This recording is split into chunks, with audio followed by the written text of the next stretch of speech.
yourself a simple song, get the whole world to sing along. I'll call it a love song for you. And who knows, I'm liable to take a song from the Bible. And then when I'm through, I'll just sing love lifted me. Love lifted me. When nothing else would do, you know love lifted me. Everybody's looking for a way to say something nobody's saying, but that's hard to do. They're searching their mind, trying to find one of a kind way that they could say something new. So I'll just sing love lifted me. Love lifted me. When nothing else would do, you know love lifted me.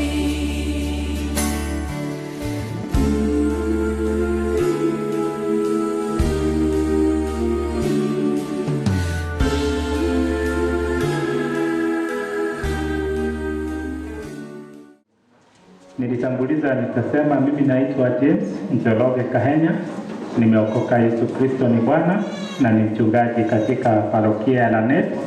Na siku ya leo tuko katika kanisa hili letu la PCEA Emmanueli. Hapa ni mlimani na tunaona Nakuru vizuri na tunaona dunia yote nzuri, ni kwa sababu Bwana ametupa nafasi hii. Na kwa hivyo nataka kuzungumza neno hili la Mungu katika vitabu ambavyo tumesoma katika Mwanzo, na tumesoma vizuri, wasomo wametuelekeza vizuri na ametueleza vile ambavyo Mungu alifanya, na vile vile tumesoma katika barua ambao Paulo aliandikia kanisa, na tunaona vile ambavyo Paulo katika usaidizi wake Roho Mtakatifu anavyozungumza juu ya mambo ya familia na mambo ya harusi. Na kwa hivyo nitachangia vitabu hivyo viwili na nikirejelea mwongozo wetu ambao ulituelekeza na ukatuambia kwamba yule ambaye amempata mke amepata kitu cha dhamani. Hilo ndio lilikuwa neno la mwongozo katika Proverbs ama Zaburi 18:22. Yule amepata mke amepata kitu cha dhamani. Alafu inaendelea kusema na pia neema ya Mungu imefunuliwa juu yake. The favor of God is upon that person. Kwa hivyo wakati nazungumza jambo hili, ni jambo ambalo liko katika Biblia kwa undani sana, na sisi ndio ambao ni washikadau na tunalicheza kama ambavyo James na Judy wametuonyesha siku hii ya leo. Kwa hivyo nataka kuzungumzia juu ya marriage institution. Hiyo ndio mada yangu, marriage institution. Tunapozungumza juu ya maisha ya ndoa, tunavyoendelea kuishi katika maisha ya ndoa, ni mambo gani ambayo Mungu anataka tuyazingatie? Na nitazungumza nikirejelea vitabu hivyo viwili, na najua Bwana atatubariki. Na wewe ambao unanisikiliza katika mtandao na katika dunia nzima, jambo hili litatusaidia ili hata wewe katika maisha yako ya familia uone ni mambo gani ambayo unayafanya na ambayo ungetaka kuyabadilisha, na vile vile kama unaenenda kulingana na neno la Mungu. Tuombe. Mungu wetu, wewe haujatuacha bila neno lako. Wasia wako unatusaidia kila wakati ili kujichunguza maisha yetu, na ili Mungu tuenende katika mapenzi yako katika mambo yote ambayo tunayafanya. Leo napozungumza na kila mmoja wetu kwa ajili ya ndoa, ambao kila mmoja anashiriki na kila mmoja ni muhusika, na sisi wote chanzo katika ndoa. Asante ni kwa sababu ulianzisha ndoa ya kwanza, na hivi siku hii ya leo endelea kuzungumza na familia. Nitumie kama chombo cha dhamana kwa wote wanaonisikiliza siku hii na wanaosikiliza neno lako. Na katika jina Yesu Kristo tuomba na kuamini. Kwa hivyo nataka kuzungumza juu ya marriage institution. Na jina hili institution nikilitumia vizuri, tunaweza kuzungumza juu ya taaluma ambazo huwa tunazo kama labda shule ya primary, secondary ama college ama university. Jina institution huwa linatumika pale. Ni kwa nini? Ni kwa sababu institution ni pahali ambapo kuna misingi ambayo imewekwa na kila mtu lazima aifuate. Kuna sheria, kuna kiongozi wa shule ama college ama university na ana title yake ile amepewa. Vile vile kuna wahusika, kuna walimu lecturers, kuna wanafunzi, kuna students ambao pia wako pale, kuna wafanyikazi ambao wanahudumu, na kwa hivyo institution inakuwa ni pana na iko na mambo mengi ambayo yako ndani yake. Na kwa hivyo ikiwa hakuna sheria na hakuna ratiba ambayo itafuatwa, basi labda hiyo institution itaboromoka, haitasimama. Vile vile kanisa kama ambalo tuko ndani yake siku ya leo, tunazungumza juu ya PCA. Ni kanisa pana ambalo limepanuka umbali mwingi. Kanisa la Emmanuel ni kanisa ambalo lina viongozi, na kwa hivyo kuna sheria, kuna saa za kuingia ibada, kuna saa za kutoka. Hata vile ambavyo tumeketi, kuna zile sheria na mambo kama hayo. Kwa hivyo institution ni taaluma ama ni idara ambayo imeanzishwa na mambo yake yamewekwa. Kwa hivyo tunapozungumza juu ya marriage as an institution, ni kumaanisha kwamba ndoa ina misingi yake, ina sheria na ni lazima tuzielewe. Lakini ni nani alianzisha ndoa? Biblia imetueleza kwamba ni Mungu aliona si vyema mwanaume aishi peke yake. Tumesoma vizuri katika mstari wa 18. It is not good for the man to be alone. I will make a companion who will help him. Kwa hivyo ni Mungu aliona, akaona huyu mtu vile nimempea mambo yote, lakini vile anaishi si vizuri. Kwa hivyo Mungu aliona si vizuri. Kwa hivyo wewe ukiwa unanisikiliza na wewe ni mwanaume unaishi peke yako, sio vizuri. Utajikuta una shida fulani, kwa sababu Mungu akiona si vizuri, ameona labda kama una karama.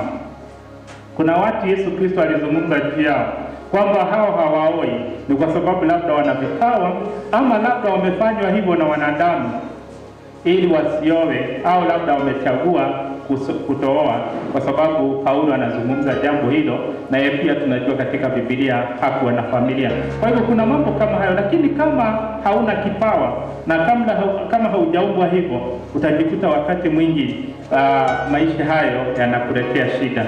Kwa hivyo Mungu alipoona si vema, basi alipomuumba Adamu akampa mke wake, na ilikuwa ni maneno mazuri katika mstari wa 23. At last Adam was created. She is part of my flesh and bone.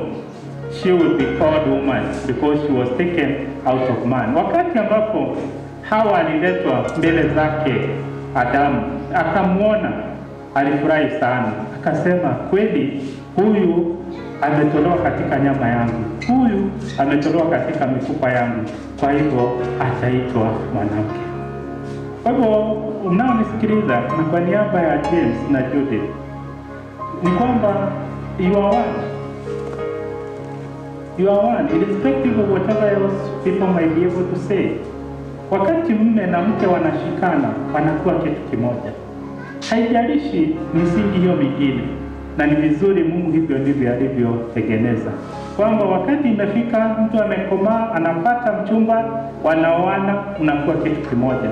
Hayo mambo mengine hayako, na hivyo ndivyo Mungu alivyoona. Kwa hivyo hiyo ndio misingi ya ndoa, kwamba ni Mungu alianzisha, na wakati mume na mke wanashikana, wanakuwa kitu kimoja, alafu sasa wanaanza maisha ya ndoa. Na hilo ni jambo la maana ambalo lazima tulizingatie na tulielewe. Alafu Mungu anasema tunapoishi katika hiyo ndoa ni mambo gani ambayo tunatakiwa kuyazingatia.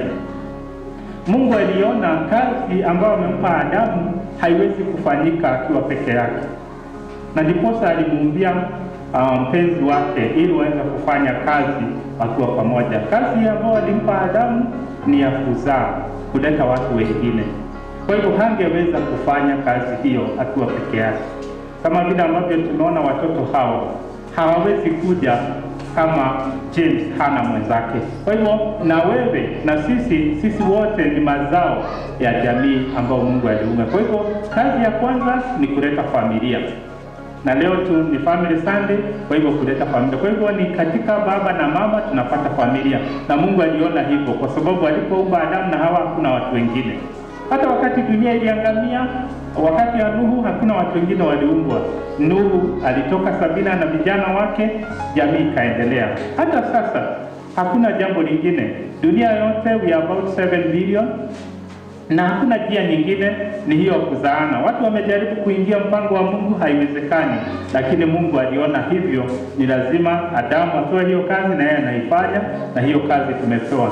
Na hiyo kazi haiwezi fanyika kama hakuna marriage institution, kwa sababu marriage institution inaleta haki ya mume, haki ya mama, haki ya watoto, haki ya wafanyikazi na watu wote katika jamii. Kila mtu anajua nafasi yake. Kwa hivyo Mungu alipoiumba ndoa alihakikisha kwamba mambo yote yamezingatiwa, na tutazidi kuyarejelea. Kwa nini? Kwa sababu Mungu ni Mungu na alijua mwanzo na tamati, na angetaka jambo lolote amelifanya liweze kuleta sifa kwake. Kwa hivyo Waibrania 13 inazungumza hivyo kwamba ndoa nzuri, ndoa ambayo ina heshima, watu wanaokubaliana katika ndoa nzuri inaleta heshima kwake Mungu. Kwa hivyo ndiposa Mungu ni rafiki wa ndoa. Wakati ambapo James na Judith walipopendana, ilikuwa their first date. Na unaweza wauliza walikuwa wapi? Their first date labda ilikuwa chini ya miti, kama walikuwa wamekalia mawe, ama labda walikuwa pahali wakinywa kahawa kwa hoteli, ama labda walikuwa kwa matatu wakisafiri, hawakuwa wanajuana. James akatazama akaona msichana ameketi karibu na yeye, huyu anaonekana ni mzuri, anaweza kuwa my lover, sijui. Wewe uliza jirani yako mlikuwa wapi? Sababu mimi na mke wangu tunajua ni wapi, labda mimi sijui, lakini James na mwenzake Judith labda wanajua ilikuwa wapi. Inawezekana labda walikuwa kwa matatu na James alikuwa anatoka Eldoret akihaso labda alipoingia pale kwa hoteli akakuta naye Judith ndiye ametoka shule akamuona, sijui. Labda dadake anaweza kutuambia, ametuambia dadake. Lakini wakati huo waliambia, "Wewe vile nimekuona, nimesikia kitu ndani ya roho yangu." Hapo kaendelea, "Unaweza kubali nikuoe?" Naye Judith akamwambia, "Hey, umeniona tu sasa hivi na unataka unioe? Wewe fikiria, hata mimi nimekuona, wacha hata mimi nikaombe." Na labda ilikuwa namna hiyo, sijui, nafikiria tu, sijui ilikuwa namna gani. Rosemary, sijui ilikuwa namna gani. Naona mume wako pale, sijui ilikuwa namna gani. Wakati huo mlikutana siku ya kwanza. Lakini hivyo ndivyo ilivyo. Ndiposa baadaye akasema, hata mimi vile uliniambia nilisikia hivyo. Basi wakakubaliana. Wazazi hawakuwa, marafiki hawakuwa. Nani alikuwepo? Si ni Mungu. The first day is only God who is a witness. Mimi nimekubali nioe, na wewe anakuambia nitakuoa. Ni Mungu tu ambaye ndiye anayekuwa hakimu na wakili na shahidi. Kwa hivyo ni vizuri kujua ndoa kwa sababu ni ya Mungu. Mungu huwa pale in the first place wakati ambapo mnazungumza maneno hayo. Sasa yeye anafuatilia hayo maneno kuona kwamba mmeyazingatia mpaka mtakapotoka hapa duniani. Kwa hivyo ni vizuri kujua hivyo, na anazungumza hivyo James akituzungumzia na sisi wote tukizungumziwa kwamba Mungu ndiye anatengeneza hiyo design. Unaona watu wanaoana baada ya muda kidogo hawa watu nikiwatazama wanatoshana, baada ya muda kidogo unaona wanaanza kufanana, baada ya muda kidogo unaona wanazungumza lugha moja, baada ya muda kidogo unaona akili zao zimeshikamana, baada ya muda kidogo ukiuliza mke swali anakujibu vile ambavyo ungeuliza mume wake. Unaona watu wanakuwa kitu kimoja. Kwa hivyo unaona kwamba ni Mungu anaunganisha hisia hizi, watu wanashukua kitu kimoja, wanashikamana. Pia Mungu analeta utakaso. Hawa watu wanaanza kufikiria kitu kimoja kwa sababu wanalala pamoja, wanakula chakula pamoja, wanafanya mambo pamoja. Unaona wanashikamana mpaka wanafanana, mpaka watu wengine wanazeeka. Wakishazeeka mmoja anakufa Friday, mwingine anakufa Monday, kwa sababu wameshikamana, hawaachani hata katika kifo. Na hiyo ni miujiza, kwa sababu mimi ni mchungaji, nimeshuhudia hivyo. Watu ambao ni wazee wamefikisha zaidi ya 100. Unaona baba mzee anakufa ama mume anakufa Monday, naye mke anakufa Friday. Alafu watu wanasema sasa tufanye nini? Hao watu walipendana mpaka kufa. Mazishi yao inafanywa siku moja. Sijui kama nyinyi mmezaa shuhudia mambo kama hayo. Na mbona mambo tamasha? Mimi nimeshuhudia. Nimekuwa na watu kama hao, hawaachani hata kwa sababu walipendana, wanabebana, wanaenda pamoja, mambo yao yanafanyika pamoja. Mmoja anasema, mimi huwezi niacha, na yeye pia anamfuata. Sio ati ni kujinyonga, anamwambia bwana, uniache nikiwa na nani? Sitakaa. Unaona hivyo? Hata baada ya wiki, baada ya mwezi unaona watu waliopendana kwa sababu wameishi pamoja na mambo yamefanyika. Kwa hivyo ni jambo nzuri. Nashukuru kwa sababu ya wazazi ambao wamekuja katika harusi hii na wazazi wote wanaonisikiliza. Lakini Mungu alisema kijana akitosheka lazima aache wazazi wake, si ni kweli? Aache baba, aache nini? Mama. Vile vile msichana akitosheka aache wazazi, ili aende washikamane na mchumba wake, ili waungane wawe kitu kimoja, na hivyo wakuwe mwili mmoja. Kwa hivyo hiyo ni muujiza wa Mungu. Na lazima James na Judith mkubali kutoka kwenu. Sio ati kila saa unapiga simu ati amuku kula jana. Hiyo sio shida ya wazazi. Nyinyi jueni kila mtafanya nini? Chakula. Ati hamuku lala mkiongea. Hiyo si mambo ya mama, hapana. Nyinyi jueni vile mtatatua shida zenu za kuongea. Kwa hivyo lazima utoke. Si tukitaka kununua ploti lazima upige simu. Baba, tunataka kununua ploti ya Shareli. Hapana, wao walinunua zao, hii ni yako na mke wako. Mambo ambayo umeongea kwa bedroom ibakie kwa nini? Kwa bedroom. Mambo ambayo umeongea kwa sitting room ibakie kwa nini? Kwa sitting room. Mambo ambayo umeongea kwa kitchen ibakie kwa nini? Kwa kitchen. Usitoe siri ya nyumba yako kwa watu wengine. Hata usitake kujua, hata kama una wamama mkuu pale mnavua nguo, wacha kuongea juu ya bwanako vile anakula sana. Hiyo sio mambo ya wamama wengine. Huyo ni wako, Mungu alikupatia, wacha akule sana, hata mpe sahani 2 kwa sababu ni wako na ulikubali. Kwa hivyo kubali, hata kama wakati amelala anangorota, wacha tu aendelee kungorota, wegeuza mpaka wache kungorota kwa sababu ni wako. Kwa hivyo wewe, hiyo ni siri yako, na ukichunga hivyo Mungu anakuja. Ukiona kuna shida unamwambia Mungu, hata kama ulinipea sikujua atakuwa namna hii, lakini nisaidie nimgeuze. Unageuza mpaka anaiva. Halo, unanielewa? Geuza vizuri mpaka aive, mpaka awe mzuri. Akiwa ni mzito unamwambia punguza kidogo, akiwa ni mwembamba unamwambia kula kidogo. Wewe geuza. Wewe jua ni vile diet utakuwa umeipea, na ukifanya hivyo Mungu atakubariki. Kwa hivyo ninapozungumza juu ya maisha ya ndoa, nimebuni mambo 5 ambayo nitayarejelea, na Mungu akikusaidia na mimi anisaidie, ndoa hii itaimarika katika jamii yetu. Kwanza bwana, nataka kulizungumzia vizuri ni kwamba Mungu aliona si vema uishi peke yako. Kwa hivyo Mungu akapeana companionship. Kwa hivyo ni lazima ujue umepewa a companion. Kwa hivyo ni lazima hilo jambo ulijue. Hakuna mwingine ambao ni wa karibu sana kuliko mpenzi wako, a companion. Kwa hivyo ukihakikisha kama unapelekwa kazi Kericho, mnaenda na yeye. Kama unapelekwa kazi Eldoret, mnaenda na nini? na yeye. Ukimwacha utakuwa na baridi, ukimwacha panya wataingia, ukimwacha shida itaingia. Kwa hivyo ni lazima muandamane pamoja, is a companion. Hii mambo tunasema marriage by extension, marriage by correspondence, inaleta shida. Ni lazima muandamane. Mungu hawezi kukupatia ndoa ambao anataka mtengane.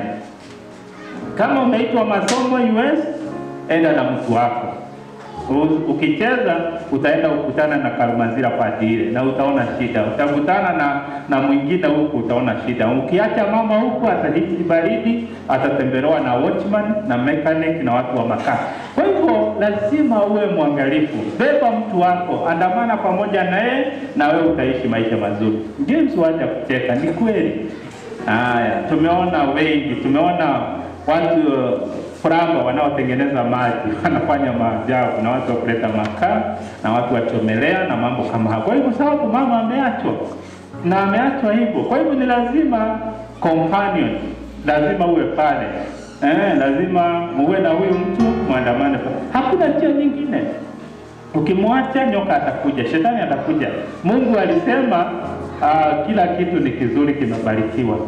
Sasa utaanza kucomplain ati wewe tunajua tulikatazwa kula hii tunda, huku yako kumkumbusha. Si ndio Adamu na Hawa waliingia katika shida? Genesis chapter number 3. Ni kwa sababu Bwana alikuwa wapi? Hakuweko. Naye shetani akakuja na kunyemelea, naye mke akachukua tunda akakula, akampatia mume wake. Wote wakaondoka katika njia za Mungu. Watu wengi wameingia katika umaskini na ufukara kwa sababu ya maisha ya ndoa, kwa sababu ya kutengana. Mama anaona kama sasa yeye ajisaidie. Mzee akileta pesa, mama anazitumia kwa njia zingine, na hiyo ndoa inaboromoka. Kwa hivyo ni vizuri Bwana aweze kusaidia. Ukienda nyumbani James na wengine ambao wananisikiliza, soma Genesis chapter 24. Utakuta habari ya Isaka na Rebeka. Na wakati ambapo huyu kijana Isaka alipotumaniwa na baba yake akatafutiwe mke, Rebeka aliulizwa na wazazi wake na ndugu zake, utaenda na huyu mtu ili uende ukawe mke wa Isaka? Akasema ndio, nitaenda. Judith ulikubali, kwa hivyo enda. Huwe ni kuzuri, si ndio? Ulikubali, enda. Toka nyumbani. Kamila zingine wanasema kwamba wakati msichana anatoka kwao, kitanda yake inachukuliwa na pewa. Hakuna, kwa hivyo hata ukirudi hakuna kitanda, hakuna kitu yote, enda na. Kwa hivyo enda na utoke kabisa. Ukienda Mungu atakubariki. Huku ndiko utanenepa, huku ndio mambo yako yatakuwa mazuri. Lakini kama umeenda na bado unafikiria ukula ulitoka, utakuwa na shida. Kwa hivyo ni vizuri that commitment. Ulisema, uliapa, na hata sasa Judith umeapa mbele zake Mungu. Kubali that this is the man, na umtengeneze vile unataka awe. Hakuna mtu mwingine wa kutengeneza. Unampikia, na wakati ambapo unaona kama hajakara hili vizuri, unamwambia leo nimepika chako, nimepika jogoo, nataka tukule. Ndio unamwambia kabla hatujakula, kuna ujinga nimeona uko naye, hii na hii. Hiyo ujinga ufanya nini? Uache. Alafu unampea jogoo na chako, unamwambia nilikuwa tunakwambia kwa sababu nakupenda, ukule. Ukiona hakuli vizuri, namwambia wacha nikuongezee nyingine. Wewe ndio utakayemtengeneza, hakuna mwingine. It is you to make your man. It is you to make your wife. Kwa hivyo hakuna sheria za nje, ni wewe. Nyinyi msuguane mpaka muwe kitu kimoja, because you are a companion. Jambo la pili ambalo nataka kuzungumza, sisi wote tumeumbwa na Mungu tukiwa tumetoshana. There is no sex that is superior than the other one. Kama ni mume anatoshana na mke wake, kama ni mke wanatoshana. Kwa hivyo James, usidhanie kwamba Judith is lesser than you. Hapana. Na wale ambao wananisikiliza, usidhanie ati your wife is lesser than you, ati kwa sababu wewe mwanaume utaona wewe labda ndio tuna nguvu ya mwili. Hapana. Hata huyo mke unaye ana nguvu yake, na akiitumia hiyo nguvu yake utaona cha mtema kuni. Kwa hivyo ni lazima ukujue kwamba tumeumbwa usawa. lakini wewe umepewa karama hizi na yeye amepewa karama hizi. Kwa hivyo ni kuzitumia kusaidiana. Kwa hivyo ni nyinyi mshikane. Pale wewe ambao umepungukiwa anakusaidia, pale yeye amepungukiwa anakusaidia. We are equal. Lakini Mungu anataka katika maisha hii sasa tuwe tunaheshimiana na tunafanya mambo vizuri, ili institution hii ya marriage iwe mzuri. Kwa hivyo ni wewe James, na wewe unayesikiliza, upende mke wako, na mke ni wewe umpe mume wako heshima, mpe nafasi yake, aonekane na ajue kwamba kuna mtu anamchunga, kuna mtu anamfikiria, kuna mtu ana mambo mazuri juu ya maisha yake. But we are equal. There is no lesser sex than the other.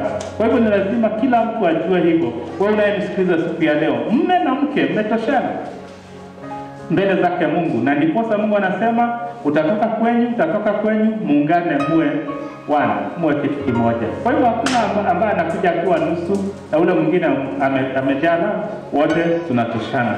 Alafu tunakuja tunachukua viapo ambavyo vinatoshana. Si ndio? Tumechukua viapo. Hakuna ambao ya mama na ya mke, yote inatoshana. Nikupende mpaka wakati kifo kitatutenganisha. Nimekupa pete hii iwe ni ishara ya viapo ambavyo nimechukua mbele zako, mbele ya Mungu na mbele ya kanisa hili. Vinatoshana, hakuna ambao ni tofauti na mwingine. Yeye amekuweka pete, wewe umemweka pete. Kidole ni cha pete, kidole ni cha pete, ama wewe umewekwa tofauti. The same finger. Na hiyo kidole inaenda mpaka roho. Hata yake inaenda mpaka roho. Kwa hivyo we iko. Lakini ni sisi kwa ajili ya mila zetu na tabia zetu tunadhania wengine wako chini ya wengine. Tukifanya hivyo basi tunakosea Mungu heshima, na hiyo marriage haiwezi simama. Lakini Mungu anataka mpende mke wako na mke umheshimu mume wako, kama vile ambavyo tumesoma katika barua ambayo Paulo ameandikia kanisa la Waefeso. Ili viapo ambavyo tumechukua vidumu, ili watoto ambao watazaliwa katika marriage hii waone maisha ya watu vile ilivyo. Mama anamheshimu baba, baba anamheshimu mama. Watoto wa hiyo familia wanafurahi, wanaona amani, wanaona pahali ambapo ni pazuri. Ukisoma Maraka chapter number 2 utaona jambo hilo, na ni jambo nzuri sana nikizungumzia hivyo. Nataka kuzungumza jambo la tatu ambalo lina maana na limesumbua watu wengi sana katika dunia yote. Na jambo hili liko katika Proverbs. Kwa hivyo ni vizuri katika Mithali 5, Proverbs 5, na ni mstari wa 15. Linazungumza kwamba kunywa maji kutoka kisima chako. Drink water from your own well. Ambia jirani yako, kunywa maji kutoka kisima yako. Drink water from your own well. Hiyo imesumbua dunia yote. Ni kwa sababu hili ni jambo la maana sana. Wale ambao wanaishi katika desert, nyikani, pale ambapo hakuna mvua nyingi, wanachimba kisima. Na kila familia inachimba kisima yao, na hapo ndio wanachota maji. Kisima ni kitu ya maana sana, inachungwa. Hata hapa Eshadedie huwezi kwenda kuchota maji kwa kisima ya mtu mwingine. Si hivyo? Lazima upewe ruhusa.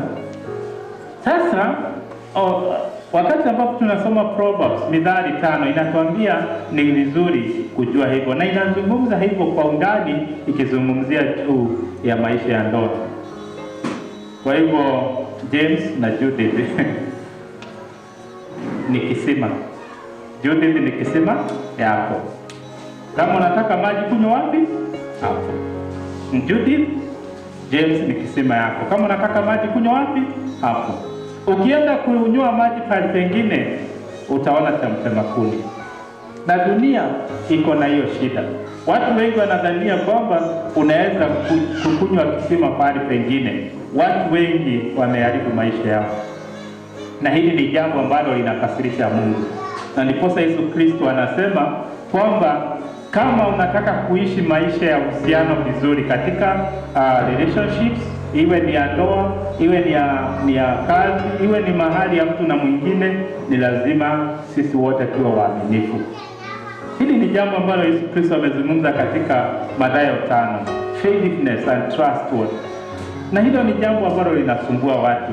Mpaka katika maisha ya ndoa watu wanabuni maaskari, wanabuni mitandao ya kuchunguza na kufuatilia watu wengine. Unaona mume ameajiri askari wanafuata mke. Mke naye anaajiri maaskari wanafuata mume, kwa sababu wamekosa uaminifu. Kwa sababu mmoja wao anakunywa visima vingine. Unaona familia yote inaangamia ni kwa sababu ya kunywa kisima vingine. Mwimbaji mmoja akaimba na akasema kwamba mahindi imewekwa uchawi. Bebenijikia pia ni doge. Mahindi imewekwa uchawi. Kwa hivyo ungo wakienda kukula mahindi kwa sababu za wenyewe wanafanya nini? Wanakufa. Kama James nataka kuona maisha marefu, na wale unayesikiliza katika maisha ya ndoa, drink water from your own wine. From your own well. Drink water from your own well. Wachana na kisima kingine. Charles, kwa sababu pia umeoa, wachana na visima vingine. Kunywa maji kutoka kisima chako. Na ni wewe, ukiona maji imechafuka unatumana, kisima kinatolewa uchafu, maji inakuwa nini? Mazuri. Si ni sawa? Ukiona kisima haileti maji vizuri, unatumana, unaingiwa, alafu basi maji inakuwa mzuri. Kwa hivyo ni wewe utaichunga hiyo kisima. Ni wewe utaichunga hiyo kisima, na nataka kuzungumza mambo 5 ya kuchunga kisima. Ili kisima kitoe maji mazuri, maji ambayo ni baridi, jeno vizuri. Mambo 5 nitazungumza ambayo yanafanya kisima kiwe kizuri. Unataka kuyasikia? Ndio natazungumzia. Umemshika mkono? Mshike mkono. Na hivyo mshike. Ukiendelea kumshika hivyo, kisima itakuwa mzuri. Kila wakati unamshika. Kila wakati unamshika. Na wewe Judy ukishikwa, hapana sema mkono ni mzito. Wewe kubali umeshika. Unajua kuna wamama wengine wako na shida, akiwekelewa mkono anasema wacha kuniwekelea mkono. Mkono ibakie hapo, na hiyo kisima itakuwa mzuri. Halo, unanisikiliza? Hiyo mkono ikaribishe, wacha ikae hapo. Unaipeleka pale mzuri, unaishikilia hapo. Tunaita katika lugha ya Kiingereza touching, kuguza. Unashika, unaguza. Endelea kutafuta pahali ya kuguza. Guza vizuri. James, guza kabisa. Guza vizuri. Endelea kutafuta. Na pahali unaona hapo ndio asikia mzuri, unaendelea kuguza hapo. Touching, kuguza.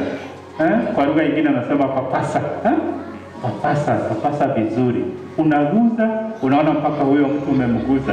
Kwa sababu kataa kumguza ataenda masaji. Na akienda masaji atapapaswa, basi mtu atapotea. Kwa hivyo wewe upapase, fanya masaji karibu, kwa sababu watu wamefungua biashara ya masaji. Kwa sababu pale mtu anatakiwa kupapaswa, hakuna mtu anafanya nini? Anapapaswa. Basi wanaenda masaji, wanaume wangapi wanaenda masaji hapo? Wamekataa. Unaona siku hizi hata ukienda kwa kinyozi, unaona unanyolewa alafu unaanza kufanya nini? Kutengenezwa vizuri kichwa, unasikia. Wamama ndio wanaendaga saluni kila wakati. Kwa wiki mara moja, kwa sababu wanaenda kupapaswa. James, papasa. Ili hata saluni na kinyozi sahau, kwa sababu hiyo kazi inafanywa vizuri kule nyumbani. Hilo ni jambo la kwanza. Jambo la pili ambalo itafanya hii kisima itoe maji mzuri na ikae ikitoa maji kwa wingi, kila wakati zungumza maneno mazuri. Mtafutie jina, unamuita sweet honey. Unamuita majina, my dear. Kwani umeacha mkono? Saa hizi nimekwambia ushike. Umeacha? Si ushike. James, shika mkono. Touching. Wacha usikie hiyo joto. Unaachilia, na nimekwambia hiyo ni siri moja. Endelea kushika hivyo. Usiache hata mkienda soko, usiache mkono, shika. Watu waseme hawa wamekuwa wajinga, wanashikana hata wakiwa sokoni.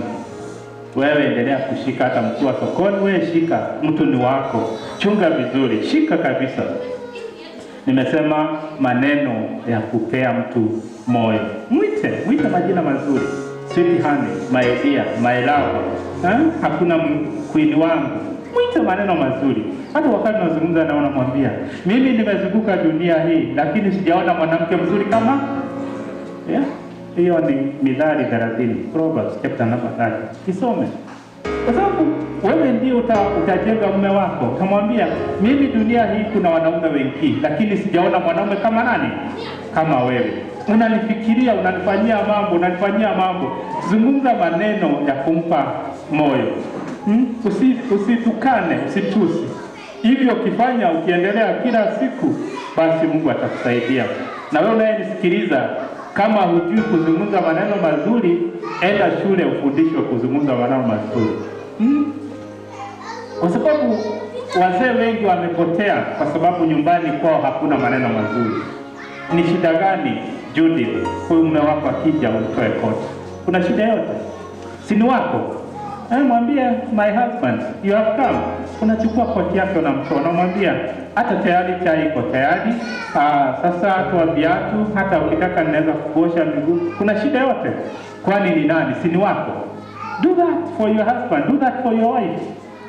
Kwa sababu hiyo ndio itakayokusaidia, na mambo haya ni mazuri.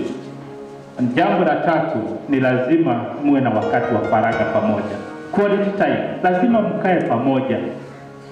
Watoto watumwe sokoni. Waende sokoni. Watoto watumwe kwa neighbor. Kama ni pahali ambapo labda watu wamefinyana sana, watoto watoe shughuli, lakini nyinyi muwe na wakati wenu, mkae pamoja, muongee kwa sababu maneno haishi katikati ya watu wawili ambao wamependana. Kwani James, mlikuwa mnaongea wakati mnakula for 1 hour, mnakunywa kahawa na ni kikombe moja na mnakunywa dakika 30. Kwani siku hizi mnakunywa haraka mkienda wapi? Kunyweni hiyo kikombe vile mlikuwa mnakunywa for 1 hour, ama ni pesa Mungu anayo ndio mlikuwa mnakunywa kikombe moja. Lakini hata sasa kunyweni hiyo kikombe moja for 1 hour, mkiongea, mkitazamana. Hata wakati mwingine mlikuwa mnakaa pale na hamuongei, natazama tu. Hata mwingine anakuuliza, kwani nini unaona? Na unakaa tu pale unamwambia, I just admire the way I see you. Quality time. Ni lazima muwe na wakati wa pamoja. Chini ya miti, mkikalia kwa nyasi, hata mkiwafanya mambo, wakati wa pamoja. Couples that even do business together, that work together, that drive together for work, they live longer enjoying one another. Ukilinganisha na watu ambao wanaachana asubuhi wanaonana jioni. Lakini watu wanaofanya kazi pamoja, wana wakati wa pamoja, they eat lunch together, they do so many things together. Mungu anafanya miujiza katika jamii hizo. Kwa hivyo ni vizuri kutafuta wakati wa pamoja katika shughuli zenu. Jambo la 4 ni kuleteana zawadi. James, ukienda huko unaleta sweet. Unamletea sweet. Unamletea nguo nzuri. Si lazima umuulize, unamletea handkerchief mzuri. Mletee sweet. Hata kama ni mandazi unaleta. Unamwambia funga macho, anafunga macho. Unamwambia funga macho, anaona ni ndazi. Unafanya nini? Unampatia. Kwa sababu mambo hayo yanafanya ndoa kuwa kitu kizuri. Jambo la mwisho ni kupeana service. Unamhudumia mwenzako. Kama mtu ni mgonjwa, you are there for that person. Kwa sababu hakuna mwingine. Wewe ndio unatakiwa kuwa pale, uwe daktari wake na yeye awe daktari wako, mnahudumiana. Unamwambia, naona leo umechoka, wacha nikupikie chai. Naona leo umechoka, leo mimi ndio nitafanya kazi hii. Naona leo umechoka. You must be sensitive. Wewe ndio utamhudumia mwenzako, na wewe ndio utajua wakati hapo chini na wewe unamuinua. Wewe ukiwa chini na yeye anakuinua. Mkifanya hivyo, ndoa yenu itakuwa ni nzuri. Mchungaji anaongea mambo haya na labda anaonekana kama sio mambo ya kawaida, lakini nasema inawezekana. Lakini ni kwa nini hata tukifanya mambo haya tunaendelea kuwa na shida katika ndoa zetu? Kuna mambo mengi na inahitaji kufundishwa ili uweze kujua shida zinatoka wapi katika ndoa. Na ukifundishwa basi utakuwa na ndoa nzuri. Wewe unayenisikiliza, ni lazima ufanye bidii ya kusoma juu ya ndoa ambayo tunasema marriage is an institution. Lazima ufanye bidii ya kusoma ili ujue ni mambo gani ambayo yanaleta changamoto katika ndoa. Watu ambao umeona kwa miaka miwili hawana shida sana, bado wanatafutana. Lakini wakiingia miaka 3 mpaka miaka 10, moshi inajaa na watu wanaachana. Utaona ndoa nyingi ambazo zimevunjika ni chini ya miaka 10, kwa sababu shida zinaingia. Mtu ameanza kuongea vile anataka, mtu amepata watoto wawili, hajali, anamuongelesha mume wake vile anataka, yeye ameanza kuingia katika other relationships, na hiyo ndoa inavunjika. Kuna hiyo miaka ambao mtu anaanza kuona kama kwamba alidanganywa, kwamba labda kuna jamaa wa kwao alikuwa amemwambia nataka kukuoa, lakini kwa sababu James alikuja mapema akamuoa. Sasa anaona kwa James afadhali yule jamaa inaonekana yeye anatajirika na huyu wangu hatajiriki. Unaona kwamba anaanza kuwa na mvuto wa pande ule, kwa sababu anaanza kuona mambo kwa njia nyingine. Hiyo ndoa inaporomoka. Akienda kwa huyo naye anakuta huko sio vile alikuwa anafikiria. Unakuta mama amepata watoto 3, hana mume. Ni kwa nini? Kwa sababu ya mambo kama hayo. Na yeye anafikiria labda huyu mama hata yeye kisima chake labda kimekauka, atatafuta visima vingine. Akienda nakuta hata huyo anatafuta bado hajafika. Miaka 2 huko inaisha. Kwa hivyo ni lazima tusome maisha ya ndoa, tujue kwamba ni mambo gani ambayo tunatakiwa kuyajua ili Mungu aweze kutusaidia na ili kuweza kushinda shida ambazo ziko katika ndoa. Mambo mengine tunayabadilisha. Unaweza kuta tabia ya mke wako ni tofauti na vile labda wewe umelelewa. Jifundishe, ujue jinsi ya kuvumilia na jinsi ambavyo utatatua hiyo shida. Na kama ni shida ya kuishi pamoja naye, unaikubali. Naye Mungu anaweza kukubariki na itakuwa ni rahisi. Nataka kumalizia na kusema haya ni mambo ya ukweli na sio mambo ambayo mimi mwenyewe ninayabuni, lakini hivyo ndivyo Mungu amenisaidia na nibariki. Na mkifanya hivyo, Mungu naye mtampa heshima. Tondu ria mugutonga na mugie indo icio ri muriugaga ni Ngai wikite atia, na ndu mutiruga ni Ngai umuhete. Koguo Ngai na ndamukira gitio kiria kiri giake, na nyu mugatura mukenaga na mugocaga rĩĩtwa rĩake. Mtakatifu na Mungu wetu, sina wingi wa hekima yangu kuzungumza na kanisa lako na watu wako, lakini ni asante ni kwa sababu ya siku hii ya leo.